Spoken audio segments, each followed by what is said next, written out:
Hey, it's Betty Penny, and I'm here with a Halloween Slimline card.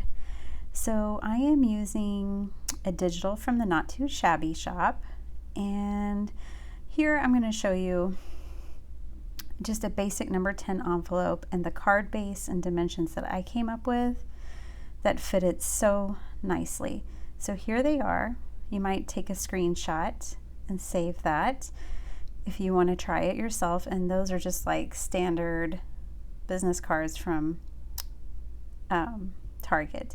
Okay, so here's a stamp and a die set that I'm going to use, as well as this die set I cut out my trick or treat sentiment with.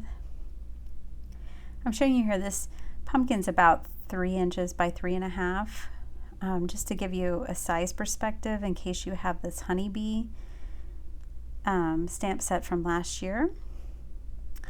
I picked a face that would be easy to cut out, and so and it's super cute. So that was how I picked a face. Any of the faces would have fit, and they would have been super cute.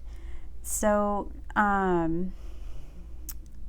rarely color with alcohol markers. So if you want to see someone do a nice job coloring this same pumpkin, I would suggest you go over and watch one of Jamie's videos in the Not Too Shabby channel.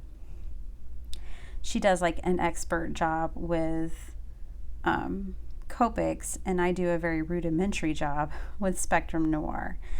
But it gets it done, and I like the results, so that's all that matters, right? Anyways, so I am just using 3 different colors here. And I'm not adding a ton of detail because honestly there's going to be a lot of detail on my card. Alright, so I just threw that on my desk, literally. And I picked a light color for the face so that when I went to cut it out, it would be more forgiving than if I had used like a black ink. So here I'm doing the same thing with my leaf as I had done with my pumpkin. Now, I am coloring with a light source in mind somewhat, but again, because this is not a medium that I use very often, I'm not going to stress about it. So I didn't even get my color chart out. I just kind of grabbed some colors and was like, yeah, these will do. Guys, I am not fussy. I just love to create. So, here the way the stem is drawn, it makes it so easy to color. I was so happy with that. So go Jamie, you guys did a great job. I'm not sure if you drew this one or not, but it was just super easy to color and fun.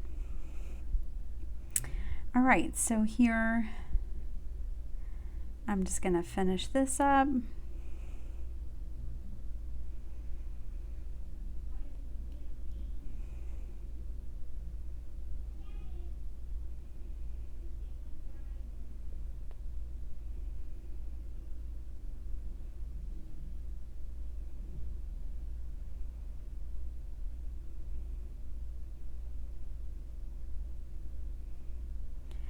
All right, and then I do just a rough cut of this.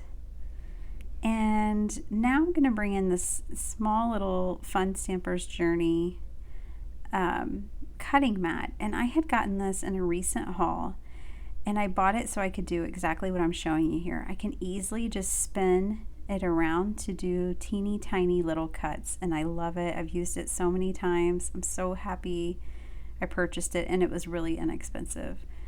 So definitely recommend it. All right, so I cut my spider web out of vellum because I thought that was fitting for a web. And it's so funny because every time I did a mock-up like this of the card, I put the web on the left side, and I love it. And then for whatever reason, when I went to put my card together, I put it on the right. I don't know what was up with that. So this is a Lawn Fawn die. I think it's called Spooky Fence. I'm sure you can find it. One thing that I adore about Lawn Fawn is they take their time retiring things. Thank you, Lawn Fawn. All right, I'm going to bring in some Bristol Smooth cardstock.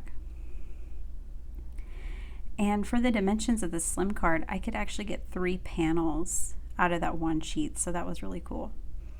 All right, again, I'm just kind of doing a mock-up here. I had used a punch to cut out a circle out of notebook paper for my moon. And then I even do the tedious chore of getting my sentiment on there just to make sure everything's looking the way I want it to. All right, I'm using my ATG glue just a tiny bit, and I actually roll it up on itself, and just a sheet of notebook paper to do masking for something like this. All right, and I'm going to bring in a bunch of inks, and I'm going to start ink blending my background. I left all of this in for you guys. You may already know how to color a night sky or a galaxy sky or whatever, but I did just go ahead and leave it in here so you can see the process of how I made the card. All right, here I was trying a light yellow, and the reason why is because I figure if I go light, I can always add more color, which I ended up coming in with a darker color, and it made me happier with the glow in the pumpkin. So just a little tip though, like, it never hurts to go light, and then you can choose to go darker. You just can't go the opposite way, right? Here I'm going to flip my image over. It's important that you do this, and you're going to see why. A couple of times I kind of colored outside, and you wouldn't want to do it on the other side and then mess up everything that you had colored. So that's a little tip for you. And I just did that to kind of emphasize the cute little carved face. All right, so here I just had kind of 3 different colors. This kind of teal, blue-green, a blue, and a yellow. And the main place that I know I need my yellow is right there, right around the moon for the glow. And then I wanted more yellow around my pumpkin because my pumpkin's glowing too.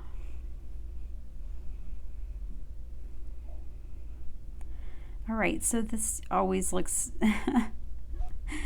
really weird at this stage, and it's not until you actually go in and add your black ink that things start to come together. So I bring in some Distress Oxide Black Soot, and I was really, kind of careful in the beginning, and I always am, because it's always weird to lay down a rainbow of colors and then be like, and now I'm going to cover it up with black ink.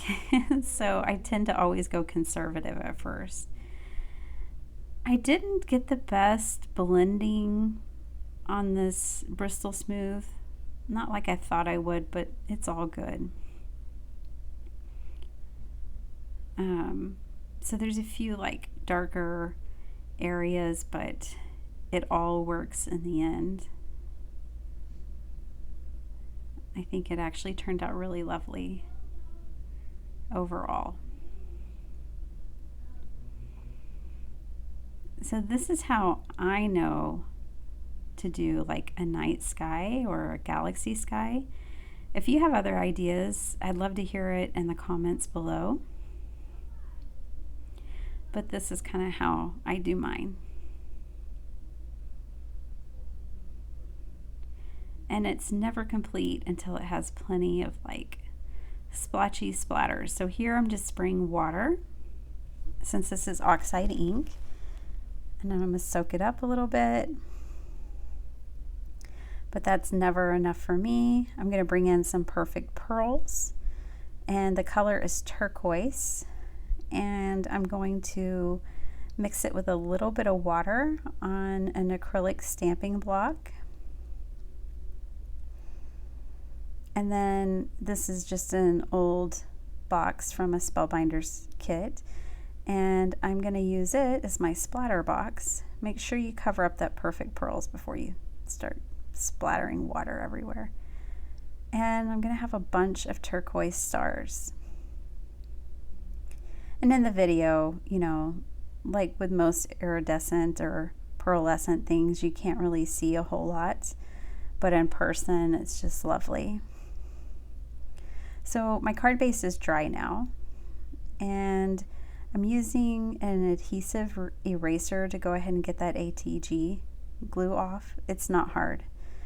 And if you left it overnight, I would think it might be, but I only left this for like 15 minutes. Okay, so I'm gonna start assembling things. And this is where I put it. I'm fine with it, but that's not what I had planned. It happens. So I didn't use any glue or anything. I just used the foam tape from the pumpkin. And then here I'm gonna bring in some Darcy's foam tape. And I go ahead and put it on my card and then lay the fence on top of it, just to make sure I could get it where I wanted it.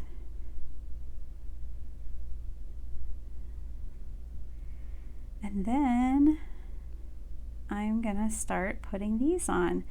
Now, I did some of them by rolling a glue dot, so I rolled up the glue dot in like a tube shape almost so that it would fit behind this letter, and then put it down. And when I cut these letters, I actually doubled them up.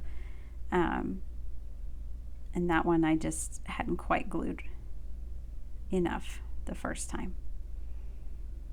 But we just fixed it. So easy.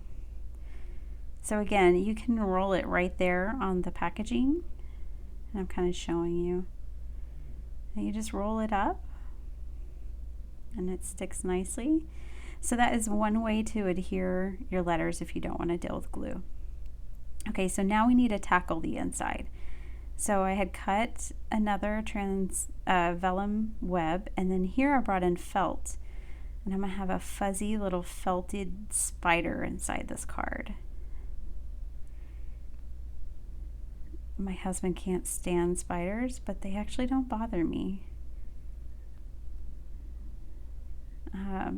I can imagine his surprise if he were to open this card. I won't do that to him. All right, I go ahead and use glue. I know it's gonna potentially show through a little bit, but I'm not worried about it because I'm gonna be consistent about laying it down. If I was only gluing in one spot, it would be kind of awkward, but because I dispense the glue all over the web, it looks fine. And the same thing with gluing the spider, connecting it to the web. I'm going to glue that whole little strip right there, and it'll be just fine, with the majority of the glue behind the spider, the fuzzy little guy. All right, that's it. We're done. You made it. So I hope you enjoyed it. I hope you liked the card. It was so much fun. I have at least one more idea that I've got to do with these pumpkins. So that's going to be in a video coming up. But I just thought it was so cute, and I love working with this digital kit. It is so much fun. All right. I hope you have a beautiful day. Thanks for watching. Bye.